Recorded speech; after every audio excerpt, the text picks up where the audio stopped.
Muy bien, la clase pasada vimos hasta la página 15 la clasificación del derecho mexicano con relación a nuestra organización política, ¿no? En donde vimos que estaba la parte del derecho, que se dividía entre subjetivo u objetivo. Los objetivos se dividían entre públicos, políticos y civiles, y el objetivo se dividía entre interno y externo, el interno entre público y privado, el público entre administrativo, constitucional, penal, trabajo, y el privado entre civil y mercantil. El externo entre privado público y mercantil y turístico, también el privado se vuelve por allá. Entonces, esta parte fue la que vimos la clase pasada. Ahorita vamos a ver la página 16 en el capítulo 4, donde dice y habla sobre los hechos y actos jurídicos.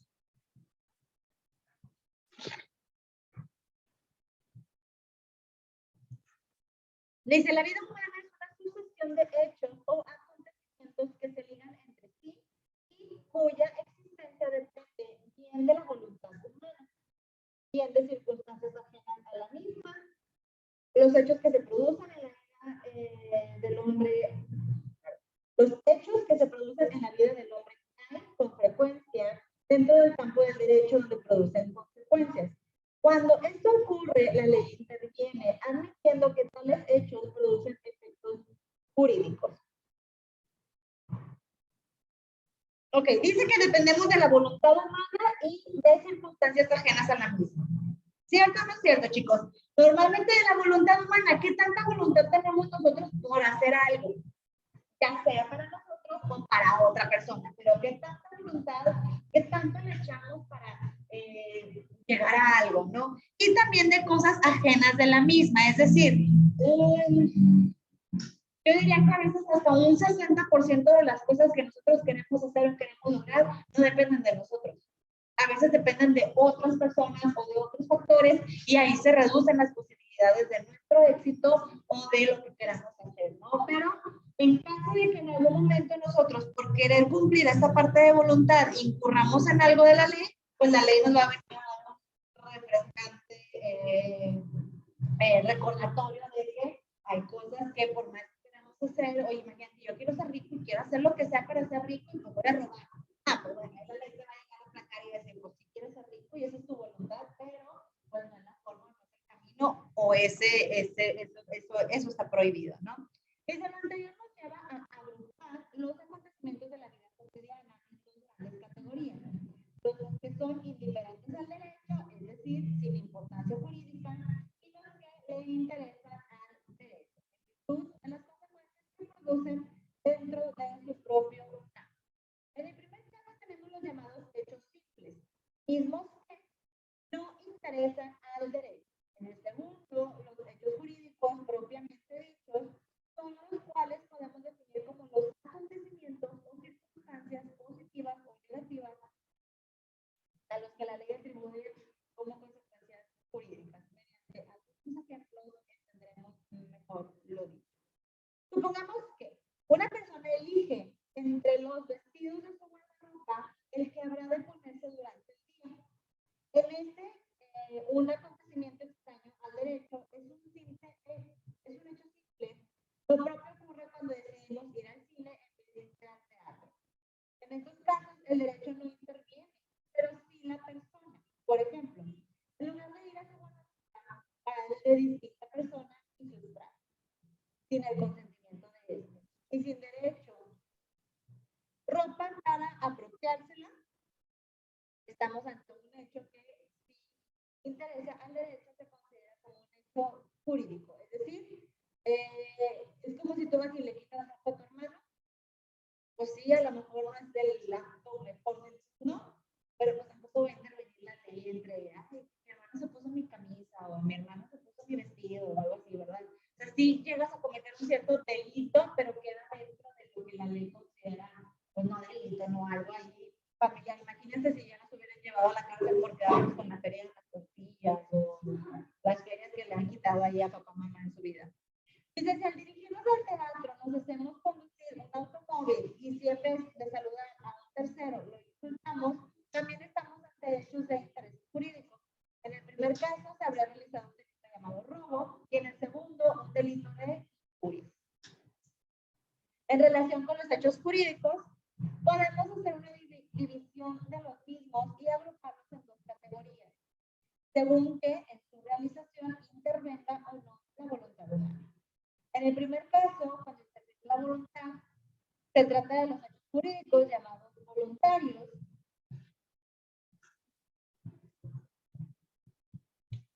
porque se realiza mediante la intervención de la voluntad del hombre. Por ejemplo, la compra-venta, un robo o un fraude. En estos ejemplos se ve claramente que interviene la voluntad como elemento fundamental. Entonces, esto de la voluntad, por ejemplo, aquí en la parte del robo, como lo mencionan, pues uno al final del día decide si quiere o no quiere robar. Me acuerdo que me platica mi esposo que de chiquito, una vez andaba jugando con unos niños que me dice, yo me acuerdo que me gustó mucho un carrito, pero no sé, tendría unos 6, 7 años, dice, pero sí me acuerdo. Y me acuerdo que me gustaba mucho el carrito y dice, pues me lo eché a la bolsa. Dice, luego llegamos a la casa, mi mamá se dio cuenta y me regañó y me hizo ir a regresárselo. Entonces dices, bueno, a lo mejor la mamá pudo haber pasado por alto eso, pudo haber dicho, ah, pues eso es los juguetes se pierden, van y vienen, no sé, pero pues no fue el caso, ¿no? Entonces, siempre, chicos, que estamos nosotros robando, lo hacemos de una manera consciente, ¿no? Sea la cantidad que sea o lo que podamos, aunque no se de valor como tal, ¿no? Hoy en día hay un caso medio fuerte que yo sí decía, híjole, o yo sí digo todavía, qué difícil situación, pues cuando, por ejemplo, ahora con la onda o bueno, ya no sé si está tan fuerte, ¿no? Lo de los crímenes organizados. Pues imagínense que tú estás en tu casa y de la nada alguien llega y te dice, ¿sabes qué? Me vas a vender, distribuir o vigilar. Y tú, oye, no, espérate, no quiero. Pues no es de que quieres. Si no quieres, hay consecuencias, ¿no? Entonces, ahí cuando yo he visto que a veces se tienen personas y que las personas dicen, pues es que a mí me obligaron y que la gente le dice así como que, ay, sí, nadie obliga a nadie. Seguro, o sea, si a mí llegan y me dicen, ¿haces esto o le hago algo a tu familia? Pues a mí estaría haciéndolo, ¿no? Porque por proteger a mi familia, ¿no? Entonces, sí es un tanto complicado, chicos, ahí en cuestión de la voluntad, hablando específicamente en este nicho que les digo, pero de ahí en fuera la mayor parte del tiempo somos conscientes. Y sí, en efecto, hay muchas personas que son conscientes de que venden, distribuyen, promocionan o hacen algo ilícito con esto, pero pues como les pagan bien, son conscientes de ello y asumen el riesgo de que les llegue a pasar acto, ¿no? Son la diferencia que yo puedo ver entre la parte de la voluntad cuando realmente estamos conscientes y la parte de la voluntad a fuerza, un poquito podemos llamarlo. Dice, en el segundo caso, el hecho se produce sin que intervenga la voluntad, lo cual no es obstáculo para que produzca efectos de derecho. Por ejemplo, el nacimiento de una persona, el incendio accidental de una casa, el derrumbe de un edificio, la pérdida de la razón, etc. En estos ejemplos se nota con claridad cómo la voluntad no interviene, es ajena a los hechos mencionados. Hace poquito estaba viendo en TikTok, creo, que un hermano en Estados Unidos le gustaba jugar con fuego, pero el chavo no estaba bien de sus facultades. Y pues de repente el fuego se le salió de control y se le quemó la casa. Y él se salió, pero tenía a su hermanito de, no sé, 10 meses, 11 meses, algo así en la casa y no lo sacó. Y lo juzgaron y lo condenaron y decían, es que actuó de voluntad, dice, porque como él sí pudo salirse, como él sí pudo ver el peligro, pero no pudo ver que había peligro para el niño, ¿no? Entonces, oigan, es una vez. Incluso los papás han querido sacarlo de la cárcel, decía ahí, porque los papás dicen que obviamente él no está 100% bien en sus facultades, pero la ley lo tomó como que lo hizo de voluntad, el hecho de prender fuego y de dejar a su hermanito adentro. Entonces, en algunos casos, chicos, que los pueden considerar accidentes, no pasa gran cosa. Como por ejemplo, ¿se acuerdan del caso de Paulette o ¿cómo se llamaba? ¿Vieron la serie?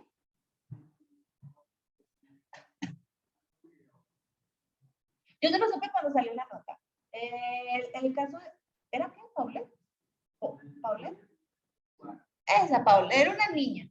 Una familia, por si no conocen acá el caso, una familia da por desaparecida a su hija de, no sé qué tenía, 4.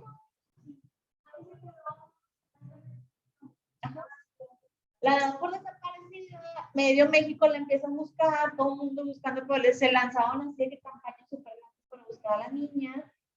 Y al último aparece muerta. Háganse de cuenta que está la cama y como si la niña se hubiera caído así para atrás de la cama, entre la pared y la cama, y alguien aparece muerta. Y al último se juzgó como accidente. No vi la serie, fíjate, no sé cómo resulta al final, pero según yo, no le hicieron nada a los papás. Y porque todos dijeron de que cómo los papás van a esa cosa. Pero oye, no sé, ¿cómo no? No sé, o sea, no me cabe en la cabeza, ¿no? Ajá, porque se investigó, se checó, se pateó primero toda la casa y nadie la vio. Es como que como de repente aparece aquí y no pasa. No sé, es un caso raro, les digo, sí me quedaron ganas de ver la serie, pero luego me acordé que me dio mucho coraje cuando vi la nota y dije, ay, no, ¿para qué me meto más coraje en mi vida? ¿No? Entonces, en esos casos, chicos, se dice, o en algunos casos se dice, o la autoridad determina cuándo hubo voluntad y cuándo no hubo voluntad, ¿no? Y podemos hablar de más ejemplos, ¿no?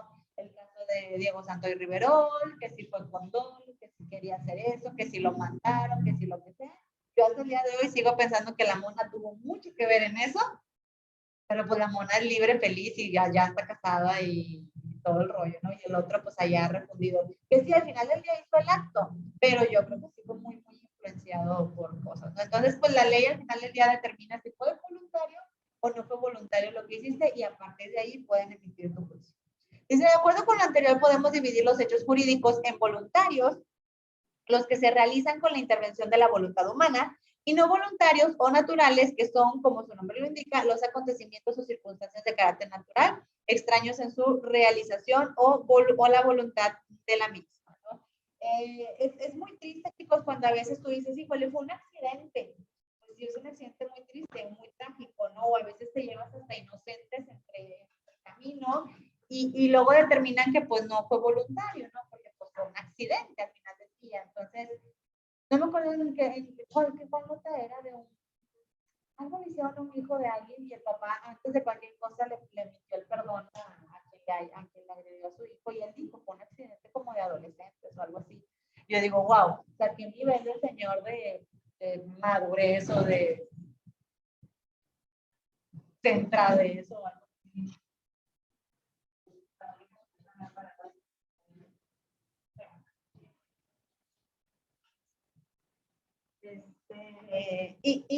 Pues es muy triste que a veces por accidentes pues haya inocentes ahí en el camino, ¿no? Pero pues bueno, así sucede. Número 4.1, actos jurídicos y su clasificación. En este caso, dice, los hechos jurídicos más importantes son los actos humanos. El acto es una acción, ejecución o modo de proceder, y en él interviene generalmente la voluntad. Por acto jurídico debe entenderse como la manifestación de la voluntad que consiste en la ejecución de un hecho jurídico voluntario e intencional. Dice, los hechos jurídicos en que interviene la voluntad, voluntarios, pueden, a su vez, dividirse en dos especies, los intencionados y los no intencionados. En los primeros, a la voluntad de realizar el acto se une la intención de crear, modificar, transferir o extinguir relaciones de derecho. Cuando esto ocurre, los hechos jurídicos toman el nombre de actos jurídicos. ¿Ok? Otra vez. La voluntad de realizar el acto se une a la intención de crear, modificar, transferir o extinguir relaciones de derecho. Cuando tú ya tu voluntad la haces un tanto planeado. O sea, que sí se ve como que medio voluntad todavía, pero al final del día quieres ver un cambio o quieres estar presente en un cambio y ahí ya se vuelve un acto, porque estás como que modificando las cosas para que sucedan de cierta forma. Al referirse a los actos jurídicos, que son los fenómenos o circunstancias a las cuales atribuye la ley efectos jurídicos, que se realizan por la intervención de la voluntad humana y con la intención de crear, modificar, transferir o extinguir relaciones jurídicas. O, dicho sintéticamente y dado el conocimiento de los conceptos anteriores, hechos jurídicos voluntarios e intencionados, como ejemplos de ellos podríamos citar la compraventa de un paquete de viajes, el matrimonio, entre otros. O sea, todo esto lo puedes modificar a tu gusto. Dice, la segunda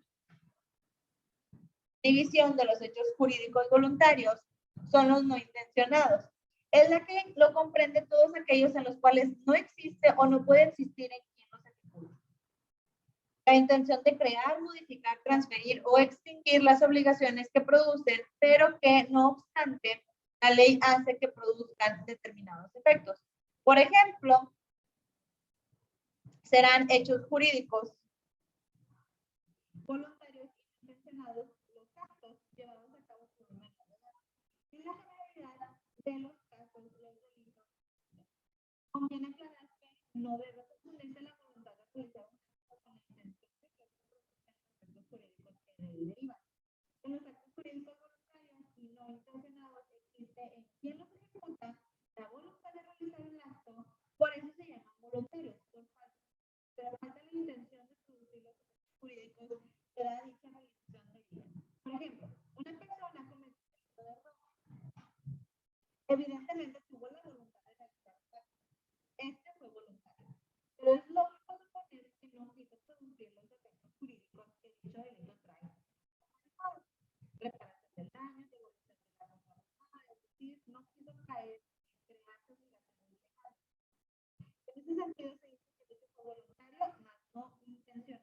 Es decir, sí lo querías hacer, pero no querías que alguien sufriera las consecuencias o tú sufrir las consecuencias en este caso, ¿no? Entonces, pues dicen que no fue intencionado porque no mediste a lo mejor las consecuencias que pueda traer esta parte del acto.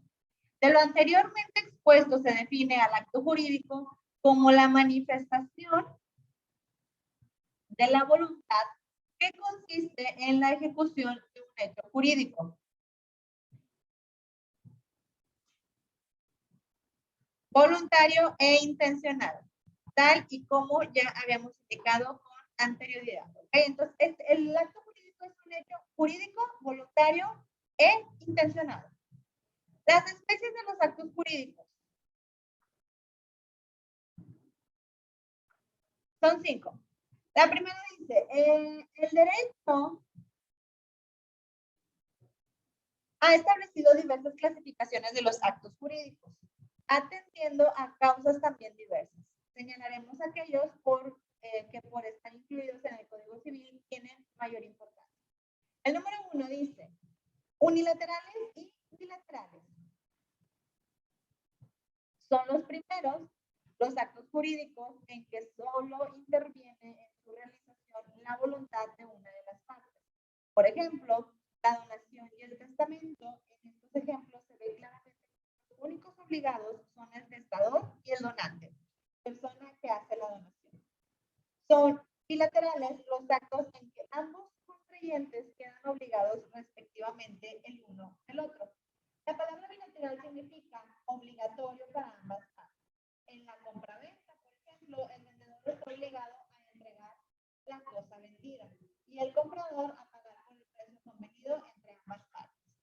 En la parte bilateral, chicos, menciona por aquí un ejemplo de donaciones o testamentos, ¿no?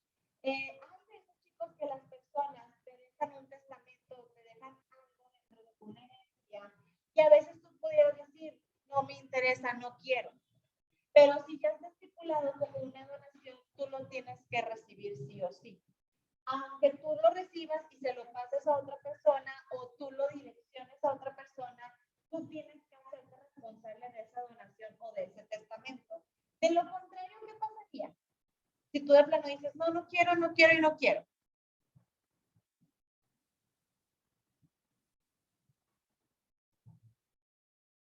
¿No? Se lo queda el gobierno. ¿Qué dice el gobierno? Ah, ¿no lo quieres tú? ¿No lo vas a pasar por el estilo? Si no está estipulado, o sea,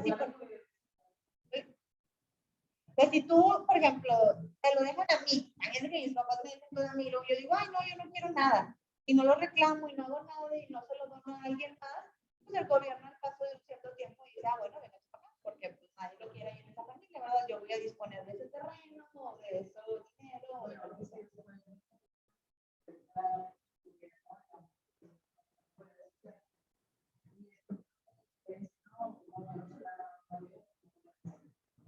pues tienes un cierto tiempo para reclamarlo. Si no, hace cuenta que es, tómalo, déjalo, ¿no? Si nadie lo reclama, es el que no tiene dueño. Y una propiedad abandonada también genera contaminación y genera para quedárselo. Entonces, pues, la mayoría no lo rechaza, ¿verdad? Pero si llegara a existir alguien, pues sí pudiera pasar eso. Por ejemplo, hace poquito me estaba platicando una amiga que su esposo le dijo a sus papás que él no quería nada de ellos, o sea, que incluso les dijo, ni me pongan en este momento. Y que los papás le dijeron, no es que quieras, no quieras, que te vamos a poner.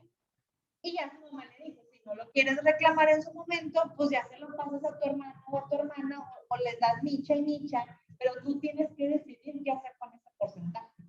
No te podemos, o bueno, sí te pueden dejar fuera, ¿verdad? Ya ven que existen los desheredados, pero en este caso, pues ellos le dicen, vamos a dejarles partes iguales a los 3 hijos que en este caso tienen, ¿no? Ya si tú no quieres tu parte, pues tú se lo regalas a alguien más. Yo he platicado con mi hermano, por ejemplo, mis papás viven un poquito retirados, viven en Guadalupe, llegando a Villa Juárez. Y siempre les he dicho, vénganse a vivir más cerquita de donde estoy yo vivo un poquito acá para el sur de la ciudad.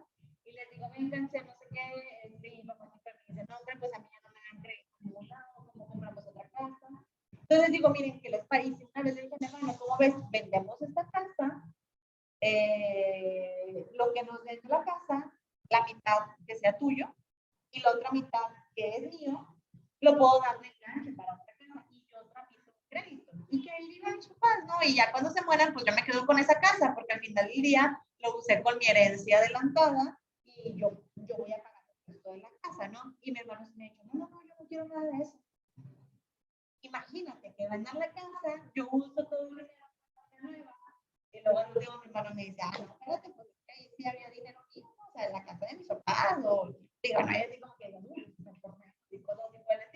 pero pues digamos que el patrimonio más fuerte es la casa, ¿no? De mis padres. Entonces, pues hay que tener cuidado porque sí o sí, pues los papás tienen un testamento en donde digan qué porcentaje de cada hijo y todo eso. Y a veces en el caso de mis abuelos, me acuerdo que eran, no sé, 7 hermanos, creo. Sí, 7. Creo que a uno le dejó mi abuelo el 40% de todo y a los otros 6 les dejó el 10. Y tú dices, ay, pero ¿por qué uno se llevó el 40? No, pues porque era el mayor. Y no, pues porque él vivió un tiempo. Y tú dices, bueno, pues fue la voluntad de ellos, ¿no? Pero no puedes como que decir, ay, no, a mí no me metas en eso. Te dan una herencia o si te dan un beneficio, ¿cómo le llaman aquí? Una donación, tienes tú que recibirla y ver qué hacer con ella. Si no la quieres, pues la pasas, pero sí la tienes que recibir, si no, se va directamente al gobierno. Y en el caso de los bilaterales, dice que estos quedan obligados respectivamente uno hacia el otro. Estos casos me suenan más a, por ejemplo, cuando te casas o tienes mancomunados y en automático, todo lo que compremos a partir del día que nos casemos, la mitad es tuyo y la mitad es mía. Y si uno dice que no, que no. Ah, sí. Sí, así se llama, bueno, se llama matrimonio, el contrato. Así se llama, bienes mancomunados, los que tienen todos juntos, y bienes separados, los que van a ser separados. Se puede decir, la juez antes de casarte se reúne con los dos y te dice, a ver, ¿qué buscas? ¿Qué te interesa? En mi caso, por ejemplo, mis papás están, o la mayoría de los papás de nosotros están casados por mancomunados. Yo en mi caso, por ejemplo, me casé y me casé por separado. Y es fecha que mis papás ni saben. ¿Por qué? Porque si les digo, me van a empezar, ¿y por qué te casé por separado? ¿Y por qué que no sé qué? No te dije, espérate, pues si yo no me casé para que el muchacho me dé la mitad de todo lo que tenga, ¿no? Sino de ser equipo en ambas partes. Aparte que estratégicamente lo hicimos. El nombre de mi esposo estaba metido en 2 sociedades y ahí sí dijimos, o sea, si en algún momento una de esas sociedades fracasa, quiebra o pasa algo, a mí como bien mancomunado, si estoy con un bien mancomunado, me llevan junto con ellos. Entonces yo dije, no, yo prefiero ser una persona separada de ti para yo poder tramitar créditos, para yo poder moverme y hacer cosas por separado. Si tú llegas en problemas alguna vez en la empresa, pues que no me lleven a mí junto contigo. Entonces, pero es algo que nos van a hacer, entonces, pues no les dije, mejor. Pásale. Buenas tardes. Pero eso es algo más o menos, chicos, en algo que están obligados a cumplir en ambas partes, ¿no? Por ahí una vez me acuerdo, mi suegra me dijo así como que, todo lo que yo compré es mío. Y le dije, ¿está pasada por bienes separados? Me dijo, no. Le dije, pues todo lo que usted compró es la mitad de su esposo. No, lo es mío, mío, me decía. Y yo, claro que no, señora. O sea, todo lo que usted compró es ficha de su esposo y todo lo que su esposo compró es ficha también de usted, ¿no? Ella jura que no estoy peleando, ¿verdad? Ya mejor no pelea. Dije, está bueno, me dice, haga lo que usted quiera. Que porque ella le dijo a un abogado, dije, pues no tendría ni le dijo eso, pero así no funcionan las cosas. Estamos obligados. Oye, pero yo lo compré. Sí, pero estás casado bajo un contrato de y en automático todo lo que es tuyo y lo tuyo es mío. O sea, así sucede, ¿no? Entonces, en muchos casos, por ejemplo, mi esposo también te factura y demás todo lo que hemos comprado y a lo mejor malamente está su nombre. Yo también digo, no, pues algún día no va a tocar nada, pero pues yo ya lo tengo en la rodilla y con los hijos, ¿no? O sea, y no, o sea, no para que me mantenga a mí, sino para que él tiene una obligación con los hijos, no conmigo. Entonces, esto es lo bilateral, ¿no? Cuando ambas partes están comprometidos, mencionan como ejemplo la compra-venta. Si tú compraste algo, estás comprometido a entregar el producto, y si tú compraste algo, estás comprometido también a pagar la parte de ese producto. Luego viene el punto 2, los onerosos y gratuitos. Se dice que los actos jurídicos son onerosos cuando cada una de las partes que interviene en la celebración del acto se obliga a dar o hacer alguna cosa, resultando de su celebración muchos provechos y cargas. Ejemplo, la compraventa, el arrendamiento, el hospedaje, entre otros. En estos casos, cada uno de los contratantes está obligado a una prestación. Cada parte asume para sí una carga, pero también espera obtener un provecho. Hay cargas y beneficios recíprocos. Es decir, chicos, cuando tú estás en una parte, como mencioné aquí los ejemplos, compraventa, arrendamiento o hospedaje, en todas estas, tú vas a pagar por algo. Tú vas a pagar por algo, ¿no? Tú tienes que pagar por algo, pero vas a necesitar algo. Tú dices, bueno, en compraventa, pues te entrego mi dinero, pero me das un producto. En arrendamiento, no me das un producto como tal, pero me lo prestas. Es como si tú rentas un carro y tú dices, oye, te estoy pagando un cierto dinero, pero digo, ay, ¿cómo te lo tengo que regresar? Pues sí, porque no estás pagando el costo real del carro, no estás pagando por utilizarlo ciertas horas o ciertos días, dependiendo de lo que hayas contratado. En el caso del hospedaje es lo mismo, chicos. Es como cuando tú llegas a un hotel, pagas por hospedarte en el hotel, pero al final del día, y es peor en el hotel, porque al final del día te vas con las manos vacías. No te llevas una cama, no te llevas un cuadro, no te llevas una lámpara, te vas con las manos vacías. Pagaste por recibir un servicio solamente por un tiempo determinado que estabas saliendo. Entonces, aquí dice que los contratantes están obligados a la prestación y cada parte asume para sí una parte. Cada quien estamos comprometidos con algo que vamos a hacer. Chicos, ya se va a cortar la sesión de Zoom. Déjenme la termino y les mando la nueva liga para que se vuelvan a conectar.